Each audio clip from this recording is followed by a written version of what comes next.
Travel across America with me. This is part of our 10-stop walking tour of downtown Fort Worth. And this is stop 6, the Flatiron Building. Look at this architectural masterpiece. It's located at Houston and West 9th Street. Oh, parking's free on weekends. The Flatiron Building was known in the early 1900s as the tallest building in North Texas. It was erected in 1907 for the renowned Dr. Bacon Saunders. He was the dean of City Medical College, a chief surgeon, and acclaimed as a pioneer of medicine in Texas. This Renaissance revival structure was inspired by the wedge-shaped Flatiron Building in Manhattan, New York. It is reinforced concrete over a steel frame. It was entered into the National Register of Historic Places in 1971. Have you subscribed yet? If you have, thank you. If you haven't, can you do that right now? Thank you. At the time of its completion in 1907, it was one of the city's first steel-framed buildings and the tallest building in North Texas. All right, this makes 2 buildings on our 10-stop walk that have been the tallest building in North Texas. That's pretty amazing, don't you think? Dr. Saunders?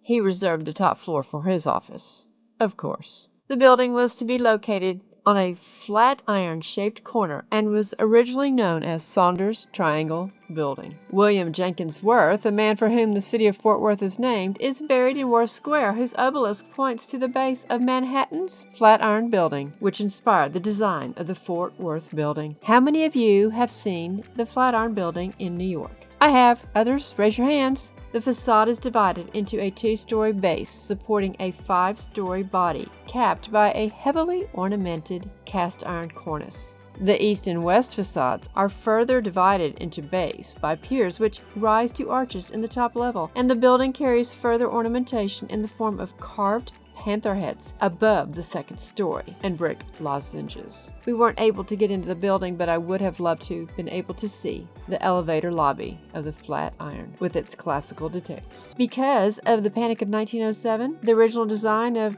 10 stories was nixed, and it was scaled back to 7 floors. As we were walking on the west side of the building, I peered through a window and saw this beautiful photograph on an easel. It's a photograph of the building. I don't know what year it was. I couldn't tell because the window was not clear enough for me to see through. This really made for an interesting picture. We found the official historical medallion for the State Historical Survey Committee. Okay, I'm going to need you to hang on just a few seconds because I want to tell you what we found on the west side and the east side of this building.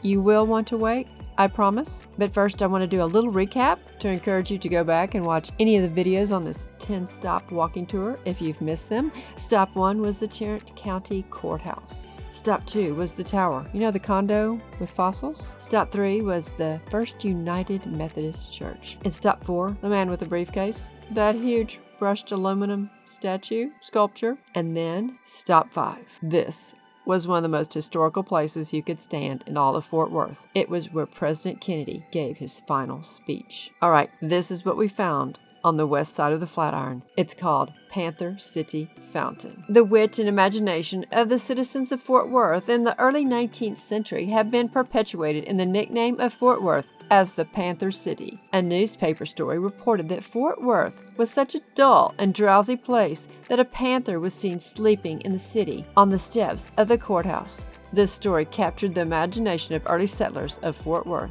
The name was catchy and stories carried forth the panther theme. The local newspaper, Fort Worth Democrat, added to its masthead a drawing of a panther, further adding to the historical significance of Panther City, and live cubs were housed at the city fire hall and at many of the local businesses. Wow! At one of the community parades in Dallas, a small town east of Fort Worth, that's funny. The representatives of Fort Worth carried panther cubs on their floats in representation of the city, where the West begins. Many citizens talked about panthers roaming through the frontier town during the early settlement period. Okay, next stop will be stop 7. Have you ever heard of the Fort Worth 5 photograph? Have you ever heard of Butch Cassidy and the Sundance Kid? And have you ever heard of Hell's Half Acre? Well, if you know just a little bit, you might know more than most, but you'll have to wait till the next video, which will be stop 7. Tennis shoes on the ground. Unclassic road trip. Tell a friend about my channel and share my video on your social media. Thank you.